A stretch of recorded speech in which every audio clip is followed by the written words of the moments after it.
KL Hanoi pertingkat kerjasama kongsi kepakaran bangunkan negara. Malaysia alu-alukan resolusi PBB berkaitan pembakaran Al-Quran.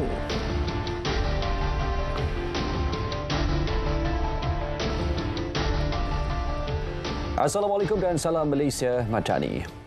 Perdana Menteri memuji resolusi oleh Majlis Hak Asasi Manusia Pertubuhan Bangsa-Bangsa Bersatu UNHRC susulan insiden pembakaran Al-Quran di luar masjid di Stockholm ketika sambutan Aidiladha. Jelas beliau, sebarang bentuk provokasi dan demonstrasi yang boleh mencetus kebencian sejagat khususnya berhubung kait agama perlu ditangani secara rasional dan toleransi.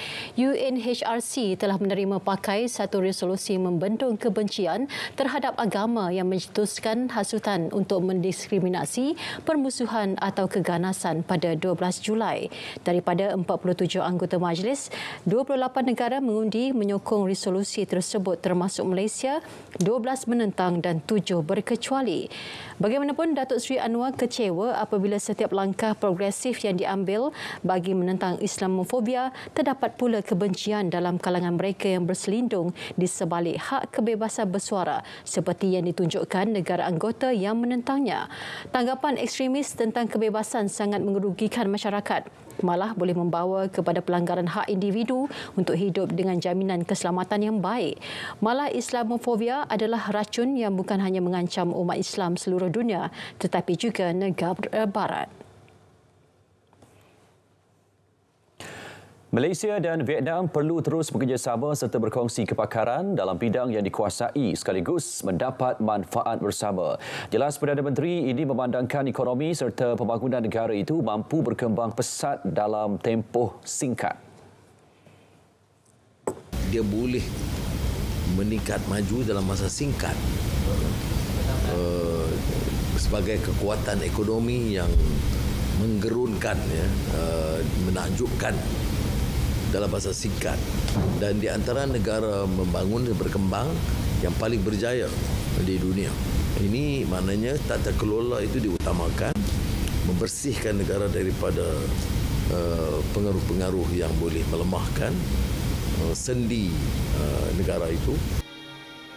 Berhubung hasil lawatan, Perdana Menteri berkata ia disifatkan berjaya selain memperkukuhkan lagi hubungan kedua-dua negara. Dalam pada itu, Malaysia dan Vietnam turut bersetuju untuk berunding mengenai perjanjian sempadan agar tiada pertindihan antara kedua-dua negara. Malah berhubung isu pencerobohan nelayan, Perdana Menteri berkata Vietnam mengakui perkara itu dan berjanji akan meleraikan isu tersebut sebaik mungkin. Mungkin dengan kerjasama pasukan Angkatan Laut dengan Malaysia dengan Angkatan Laut Vietnam. Ini nampak satu kemajuan dalam perbincangan kita untuk menghalang nelayan yang menceroboh masuk ke kawasan wilayah kita. Syarikat Malaysia digalak menembusi pasaran halal di Vietnam. Industri halal dilihat sebagai satu platform dalam mempromosikan peluang perniagaan selain membantu negara berkenaan memasarkannya ke negara Islam. Jadi kita nak menefatkan hubungan itu bukan saja dari sudut pensijilan, tapi supaya industri halal Malaysia datang di sini dan bekerjasama melabur di sini supaya secara bersama mereka boleh bina industri itu dan melabur di luar. Memperluaskan kerjasama serta meningkatkan hubungan baik antara kedua-dua negara dilihat mampu meningkatkan potensi pelaburan di Vietnam. Itu reaksi rakyat Malaysia yang terlibat secara langsung di negara berkenaan. Banyaklah potensi untuk Malaysian in Vietnam, terutamanya perkilangan, perusahaan perkilangan, industrial products, factories. Quite a lot of tax incentives still in Vietnam available for foreign investors. Vietnam is also moving into technology sectors, agricultural sectors, and more importantly is to bring in our knowledge and put in Vietnam and together to serve this region and the world. And I think that is very beneficial for the Malaysia. Sebenarnya potensi Malaysia businesses masuk Vietnam, the very first thing is maybe we can go through Matrade. Okay, Matrade have a list of core partners in Vietnam, so that maybe can generate the collaborations among businesses for two countries. For example, like raw material supply, and then education side.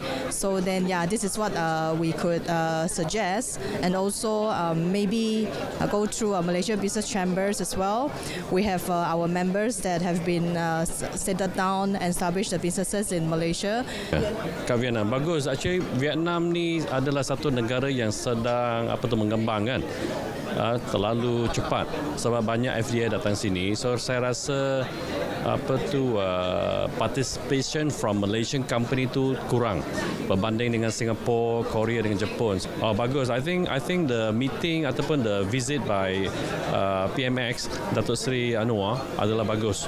So saya harap di berita-berita di Vietnam ada laporkanlah dua-dua country ni boleh bekerjasama. Sebelum berlepas pulang, Perdana Menteri serta delegasi melakukan kunjungan hormat ke atas Presiden Vietnam, Vo Van Thong. Pada pertemuan tersebut, Datuk Seri Anwar menzahirkan rasa puas hati terhadap hubungan erat di antara Kuala Lumpur dan Hanoi selain menerangkan dasar-dasar baharu negara kepada Presiden Vietnam. Kedua-dua negara menjalin kerjasama ekonomi kukuh dan masih terdapat banyak peluang kerjasama baharu yang boleh diteroka kedua-dua negara, terutamanya dalam bidang pertanian dan industri halal. Datuk Seri Anwar turut menjemput Presiden Vo Van Thong untuk berkunjung ke Malaysia dalam waktu terdekat. Terdahulu, Perdana Menteri telah mengadakan kunjungan hormat ke atas pengerusi Dewan Rakyat Vietnam, Vuong Dinh Hu, di bangunan Dewan Rakyat. Pertemuan berlangsung kira-kira setengah jam itu menyentuh mengenai langkah memperkasa peranan Dewan Rakyat, melibatkan hubungan parti dengan parti serta kerajaan dengan kerajaan kedua-dua negara. Datuk Seri Anwar dan isteri Datuk Seri Dr. Wan Azizah Wan Ismail kemudiannya turut berkesempatan melawat Book Street Hanoi. Hadir bersama Perdana Menteri Vietnam Pham Minh Chinh. Book Street Hanoi merupakan pusat jualan buku pertama di Hanoi yang dibuka pada Mei 2017. Sebelum mengakhiri lawatan, kedua-dua pemimpin turut bertukar-tukar buku. Dalam pada itu, Datuk Seri Anwar menunaikan solat Jumaat di Masjid Al-Nur bersama komuniti Islam di Hanoi. Masjid Al-Nur merupakan satu-satunya masjid di Hanoi dengan berkapasiti 200 jemaah pada satu-satu masa. Beliau turut menyampaikan sumbangan kepada imam masjid berkenaan bagi kegunaan komuniti Islam di Hanoi serta membaik pulih masjid. Jabatan Kemajuan Islam Malaysia JAKIM akan menempatkan seorang pegawai hal ehwal agama Islam di Suruhanjaya Komunikasi dan Multimedia Malaysia SKMM bagi memantau hantaran berkaitan ajaran sesat di media sosial. Jadi saya percaya dan saya ingat insya-Allah dengan adanya dua orang pegawai di situ, jadi memudahkan untuk pihak SKMM untuk membuat rujukan dan membuat keputusan yang segera, sebab harapan kita bila mana ada video-video macam ni dimuat naik, okey, yang melibatkan ajaran sesat, jadi dengan adanya pakar rujuk di situ tu, jadi dia orang ni akan bertindak segera sama ada nak menurunkan ke, nak membatalkan ke ataupun nak delete ke, tindakan tersebut dapat dibuat dengan segera sebelum dia tular. Beliau mengulas video tular menghina Nabi Muhammad dengan mengatakan baginda adalah Allah. Muhammad Naim berkata Jawatankuasa Muzakarah Majlis Kebangsaan bagi Hal Ehwal Agama Islam Malaysia kali ke-117 yang bersidang pada 25 hingga 29 Ogos 2020 memutuskan fahaman sihal sebagai sesat dan menyeleweng daripada ajaran Islam berdasarkan akidah ahli sunnah wal jamaah. Kerajaan Perpaduan ambil maklum peningkatan jumlah kes provokasi agama, bangsa dan institusi Raja-Raja 3R mengambil kira peningkatan kes berkenaan. Menteri di Jabatan Perdana Menteri Undang-Undang dan Reformasi Institusi, Datuk Seri Azalina Osman berkata, kerajaan berhasrat mengkaji semula kerelevanan undang-undang sedia ada untuk memastikan perundangan selaras dengan perkembangan semasa. Katanya walaupun terdapat undang-undang sedia ada bagi menangani isu itu, ia harus diambil kira memandangkan ada antara undang-undang itu yang telah digubal 7 dekad lalu. Selain itu, kerajaan turut peka terhadap cabaran dihadapi pelbagai pihak penguatkuasa dalam pelaksanaan dan penguatkuasaan undang-undang sedia ada ini. Bagi tujuan itu, satu sesi libat urus terdiri daripada perbincangan kumpulan fokus dan dialog perundangan 3R mengenai isu provokasi melibatkan 3R di Malaysia diadakan di Pusat Timbang Tara Antarabangsa Asia Kuala Lumpur hari ini.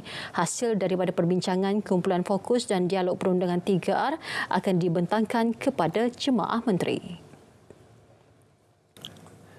Pusat Sehenti untuk Proses Verifikasi Program Rekalibrasi Tenaga Kerja 2.0 RTK 2.0 akan dibuka di Ibu Pejabat Jabatan Imigresen Putrajaya bermula 15 Ogos ini. Majikan dan pekerja yang berdaftar boleh hadir secara terus tanpa perlu menunggu panggilan janji temu untuk hadir membuat verifikasi. Pusat verifikasi itu juga akan dibuka di beberapa lokasi terpilih di Lembah Kelang. Dengan tambahan pusat serenti ini, maka majikan dia tak perlu lagi. Sebelum ni dia diberi tarikh temu janji. Sekarang dia boleh walk in. Jadi masih lagi ini adalah untuk ikhtiar kita membantu mempercepatkan urusan proses RTK 2.0 supaya pas lautan itu dapat dikeluarkan pada kadar segera. Dari 27 Januari 2023 sehingga 14 Julai lalu, program RTK 2.0 telah menerima dan mendaftar 379,668 permohonan melibatkan 51,753 majikan dan 720,099 pekerja. Bercakap dalam sidang media selepas sambutan Hari Imigresen 2023, Datuk Seri Saifuddin turut mengumumkan pejabat pasport cawangan Putrajaya akan dibuka di Pusat Beli Belah Shafberry Putrajaya Mall di Presin 1. Mendapat manfaat sekaligus kami yakin dia boleh mengurangkan kesesakan di waktu puncak, khususnya di pejabat pasport Ibu Pejabat Imigresen di Presin 2 Putrajaya. Ini dalam fasa akhir, akan ambil masa sedikit saja lagi, beberapa bulan lagi, dalam 2 hingga 3 bulan untuk renovasi yang tidak terlalu major sifatnya. Jadi kita umumkan dulu dan dalam masa 3 bulan kita harap kita dapat meluncurkan satu pejabat baru ini. Bagi tempoh 1 Januari sehingga 30 Jun lalu, Jabatan Imigresen telah mengeluarkan 1,613,751 pasport di seluruh negara. Vaksin di bawah program imunisasi kebangsaan diberikan kepada semua kanak-kanak yang berumur di bawah 2 tahun. Bayi akan menerima suntikan BCG dan hepatitis B sejurus selepas kelahiran. Vaksin 6 serangkai diberikan pada umur 2, 3 dan 5 bulan. Vaksin pneumokokal pada umur 4 dan ke-6 bulan. Vaksin MMR diberikan pada umur 9 dan 12 bulan. Vaksin pneumokokal dos penggalak diberikan pada umur 15 bulan. Vaksin 6 serangkai dos penggalak diberikan pada umur 18 bulan. Jalani tanggungjawab anda sebagai ibu bapa bersama lindungi vaksin berkesan.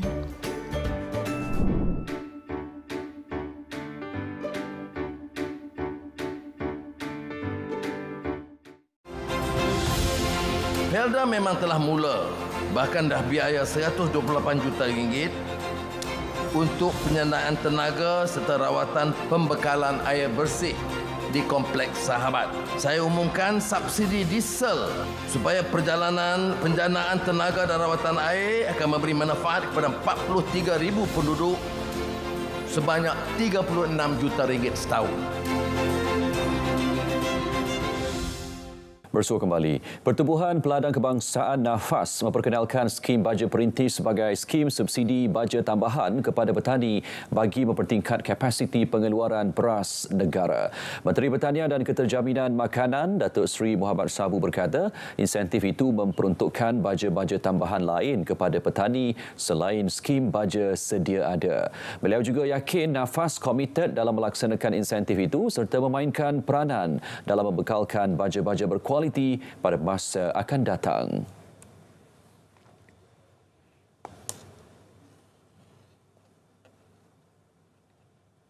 Kerajaan akan terus membantu dan NAFAS akan tahun ini akan lebih cergas, akan membekalkan baja. Tak ada yang akan lewat. Dijanjikan zero late delivery.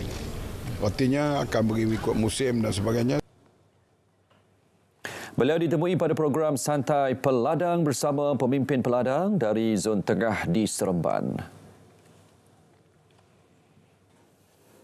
Maybank dan M-Bank antara bank tempatan yang awal menawarkan pakej pembiayaan kepada pembeli kenderaan utility sport SUV elektrik Tesla Model Y yang dilancarkan semalam.